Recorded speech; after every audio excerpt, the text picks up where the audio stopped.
नमस्ते दोस्तों, कैसे हैं? उम्मीद है आप सब मस्त और स्वस्थ होंगे। दोस्तों, आज हम आपको एक ऐसी बात बताने वाले हैं जिसे बहुत कम ही लोग जानते हैं और जो हम लोग जिन्हें जानते हैं लेकिन उसके बारे में नहीं जानते। जी हाँ, मैं बात कर रहा हूँ हमारे एक ऐसे मैटर के बारे में जो लोगों को तो पता है लेकिन ठीक तरीके से पता नहीं। जी हाँ, हम बात कर रहे हैं कि हमारे पर्यावरण में जितने भी जीव जंतु हैं, जंगली जानवर है, जो भी हमारे धरती में मौजूद है जीव जंतु, उनका एक अलग अलग महत्व है। काफ़ी कम लोग जानते हैं कि ये हम लोग उसको संरक्षण करते हैं, सरकार उसके पीछे बहुत पैसे खर्च करते हैं कि जीवों को बचाया जाए।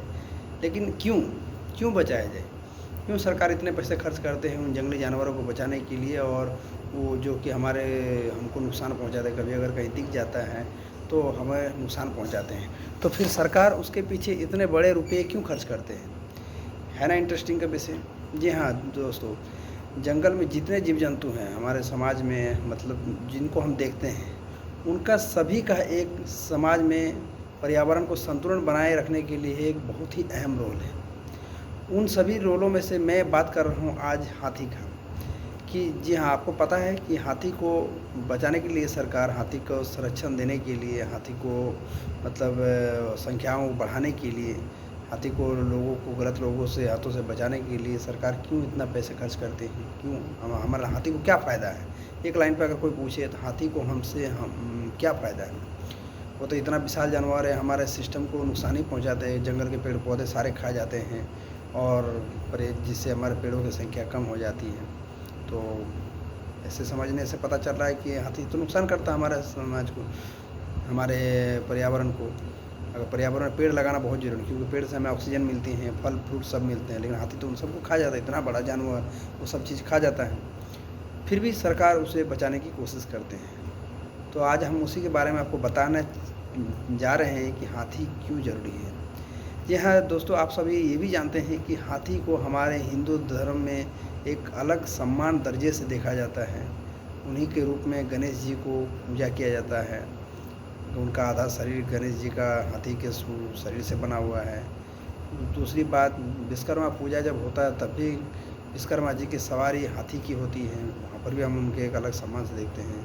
इसके अलावा जहाँ पर भी हाथी दिख जाते हैं हम उनको प्रणाम करते हैं, नमस्ते करते हैं, उनको कुछ खिलाते हैं, प्यार करते हैं, उनको सम्मान देते हैं। तो इसका क्या वजह है?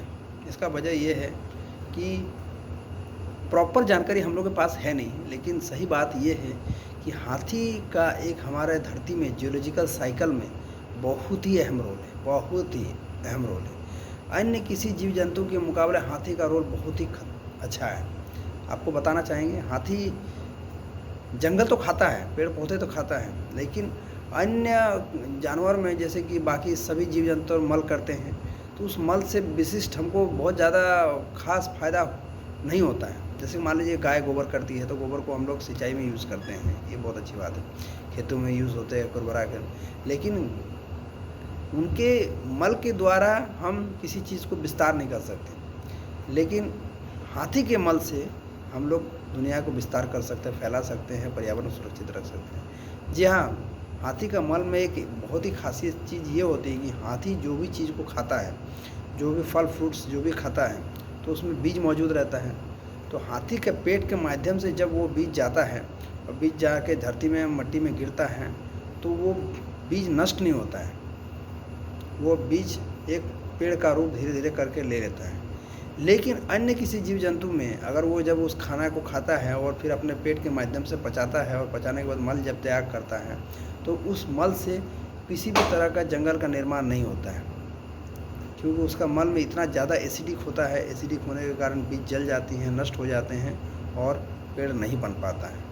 तो आप सोच सकते हैं कि एक हाथी अगर पूरा जीवन काल में जितना मल करता है जंगल में, मिट्टी में, जहाँ जहाँ उसका मल गिरता है, जब जब उसका मल में बीज मौजूद रहता है और बीज जाके अगर मिट्टी का संपर्क में आता है तो बहुत बड़ा जंगल का निर्माण करता है। आप सोचिए, जितने पूरा वो दुनिया में जितने हाथी है, वो हाथी अगर सोच करते हैं तो उस सोच से कितने पेड़ बनते हैं।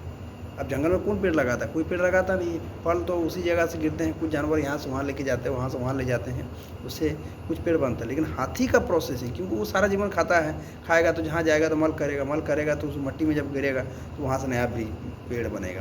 लेकिन बाकी जीव जंतु अगर मल करेंगे तो मल से वहाँ जगह जल जाता है। आप ध्यान दिए होंगे, एक जगह पर अगर कोई मल को, घास उसके सामने किसी जानवर का मल को रख दिया जाए तो वो घास पूरा जल जाता है। लेकिन हाथी का मल में ऐसा नहीं होता है, वहाँ पर नया जनरेशन आता है, नया जीवन आता है। इसीलिए हम लोग हाथी को एक तरीके से पूजते हैं, प्रणाम करते हैं, नमस्ते करते हैं, उनका प्यार करते हैं और बहुत सुंदर भी दिखता है। हम लोग कभी कभी उसकी सवारी भी करते हैं। तो याद रखें, खुद भी जानें और ये जानकारी लोगों को बताएं, अपने बच्चों को बताएं, ताकि भविष्य में भी हाथी को सम्मान दिया जाए और उन्हें बचाया जाए। उम्मीद करता हूँ आपको ये जानकारी बहुत अच्छी लगी। अगर इसी तरह की और भी जानकारी आप चाहते हैं तो हमारे चैनल को लाइक, फॉलो करें और सब्सक्राइब करें और साथ में शेयर करें, ताकि शेयर करने से क्या होता है कि ये छोटी छोटी जानकारी बहुत ही अनमोल जानकारी होती है और हमारे हर अगले जनरेशन, अगले पीढ़ी को भी मिलना चाहिए। अगर हम अपने बच्चों को बताएंगे और बच्चों को भी जब भी ये जानकारी दें किसी को, तो उनसे भी रिक्वेस्ट करें कि वो भी किसी को ये जानकारी दें, ताकि छोटी जानकारी हमारे समाज में फैल सके और हाथी को बचाया जा सके। हाथी अगर बचेगा तो हमारा जंगल बनेगा तो हमें शुद्ध ऑक्सीजन मिलेगा और समाज हरा भरा रहेगा, स्वस्थ रहेगा। तो स्वस्थ रहने के लिए एक छोटी सी मुहिम हाथी बचाएं जानकारी फैलाएं। जय हिंद।